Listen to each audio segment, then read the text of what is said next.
আমরা মেয়েরা বিয়ের পরে কতটা পরিবর্তন হয়ে যায়, তাই না?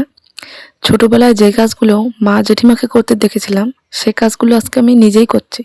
অবশ্য বিয়ের এই 4-5 বছরে আমি একদিনও হাঁড়ি কড়াই মাজি নাই, যেহেতু আমি গ্যাসে রান্না করি আর আমার শাশুড়ি মা কিন্তু উনুনে রান্না করে।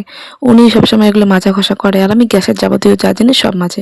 তো আজকে সকালবেলা ভীষণ তাড়াহুড়োর মধ্যে, যেহেতু গ্যাসে একটু আস্তে রান্না হয় আর আমার বর ডিউটি দিতে হবে, মানে পেশেন্ট আছে বাইরে, তার জন্য আমি গ্যাসের কড়াইটা মানে অর্ধেক রান্না হওয়ার মাঝখানে এসে উনুনে বসিয়েছিলাম। তো তার জন্য আজকে এরকম অবস্থা কড়াইয়ের।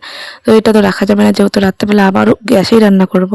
তার জন্য কিন্তু বিকেলবেলা আমি বসে পড়েছিলাম কড়াইটা মাজতে। যেহেতু রাখলে অবশ্য আমার শাশুড়ি মা মাজতো, কিন্তু ওই যে আমার মন, মানে নিজেরই ইচ্ছে হয়েছে আজকে মাজতে, যেহেতু সবাইকে দেখি কোনোদিনও মাজি নাই, তো মাঝে মাঝে ইচ্ছেও করে, তাই না? তো যেহেতু গ্রামে বিয়ে হয়েছে, এগুলো শিখতেও হবে যদি কোনোদিনও দরকার হয়। মেয়েদের কিন্তু সবকিছু শিখে রাখা ভালো। তো আমরা চাইলে কি না পারি। এই দেখো, গল্প করতে করতে কিন্তু এদিকে আমার কড়াইটাও মাজা হয়ে গেছে। তো আজকের মতো